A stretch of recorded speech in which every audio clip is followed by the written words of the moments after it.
بنی اسرائیل میں ایک شخص تھا، اس کی بیوی بہت خوبصورت تھی، بہت حسین و جمیل تھی، لیکن وہ خوبصورت اور حسین و جمیل ہونے کے ساتھ ساتھ بد کردار، بد چلن اور بے وفا بھی تھی۔ ہوتا یوں کہ جب اس کا شوہر کام پر چلا جاتا تو وہ عورت کسی غیر مرد کو گھر میں بلاتی اور اس سے بدکاری کرتی، اپنا منہ کالا کرتی، اس کے ساتھ جسمانی تعلق قائم کرتی۔ تو ایک دن اس کے شوہر کو شک ہو گیا کہ جب میں کام پر چلا جاتا ہوں میری بیوی میرے پیچھے کسی نوجوان کو گھر میں بلا کر اس سے بدکاری کرتی ہے۔ تو اس کے شوہر نے اس سے کہا کہ جب میں گھر سے باہر جاتا ہوں، کام پہ چلا جاتا ہوں، تو کسی غیر مرد کو گھر میں بلاتی ہے اور اس کے ساتھ اپنا منہ کالا کرتی ہے۔ اس نے کہا کہ تم مجھ سے قسم لے لے، میں ہرگز ایسا نہیں کرتی۔ تو اس کے شوہر نے کہا کہ ٹھیک ہے، کل تو عظمت والے پہاڑ پر چڑھ کر یہ قسم کھائے گی کہ میرا کسی کے ساتھ کوئی ناجائز تعلق نہیں ہے، میں تیرے پیچھے کسی کو بھی گھر میں نہیں بلاتی۔ تو اس کی بیوی نے کہا کہ ٹھیک ہے، میں کل تیرے ساتھ عظمت والے پہاڑ پر چڑھ کر یہ قسم کھاؤں گی کہ میں تیرے پیچھے کسی کو گھر میں نہیں بلاتی، میرا کسی کے ساتھ کوئی ناجائز تعلق نہیں ہے۔ بنی اسرائیل میں ایک پہاڑ تھا جس کو عظمت والا پہاڑ کہا جاتا، اور جب کوئی فیصلہ کرنا ہوتا، کسی نے کوئی قسم کھانی ہوتی تو اس پہاڑ پر چڑھ کر قسم کھاتا، اگر وہ جھوٹا ہوتا تو 2-4 دنوں میں مر جاتا۔ اب اس کا شوہر کسی کام کی وجہ سے گھر سے باہر نکلا تو اس عورت نے اس نوجوان کو خط لکھا جس کے ساتھ اس کا ناجائز تعلق تھا کہ کل میری اور تیری ملاقات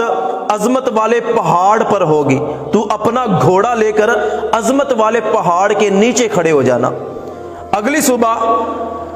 وہ میاں اور بیوی عظمت والے پہاڑ کی طرف چل پڑے تو وہ نوجوان اپنا گھوڑا لیے پہاڑ کے نیچے کھڑا تھا۔ تو چھپکے سے اس کی بیوی نے اس نوجوان کو اشارہ کیا کہ میں اور میرا شوہر پہاڑ پر چڑھنے لگے ہیں، تو بھی ہمارے پیچھے پیچھے پہاڑ پر چڑھنا شروع کر دے۔ جب آدھا راستہ طے ہوا تو اس عورت نے اپنے شوہر سے کہا کہ میں تو تھک گئی ہوں، میری ٹانگوں میں درد ہونا شروع ہو گیا ہے، یہ گھوڑے والے سے کہہ کہ اپنا گھوڑا ہمیں دے دے، ہم تجھے قیمت دے دیتے ہیں تو میں اس پر بیٹھ کر پہاڑ پر جاؤں گی۔ تو اس کے شوہر نے اس گھوڑے والے کی منت کی کہ ٹھیک ہے بھائی، میری بیوی نے پہاڑ کے اوپر جانا ہے، چل نہیں سکتی، ٹانگوں میں درد ہے، تو اس کو اپنے گھوڑے پر سوار کر کے پہاڑ کی چوٹی تک لے جا، میں اس کے تجھے پیسے دے دوں گا، قیمت دے دوں گا۔ اب وہ عورت اس گھوڑے پر سوار ہو گئی۔ جب پہاڑ کی چوٹی پر پہنچی اور وہاں سے نیچے اترنے لگی تو جان بوجھ کر اس عورت نے اپنا قمیض، اپنا کپڑا گھوڑے کی کاٹھی پر اڑا دیا اور گرنے کا بہانہ کیا۔ شوہر کو یوں لگا کہ جیسے میری بیوی اترتے وقت گھوڑے سے نیچے گر گئی ہے، اور جب وہ نیچے گری تو اس کا قمیض پھاڑ گیا اور اس کا برہنہ ننگا جسم نظر آنے لگا۔ تو اس عورت نے وہاں پر قسم کھائی کہ میرے شوہر،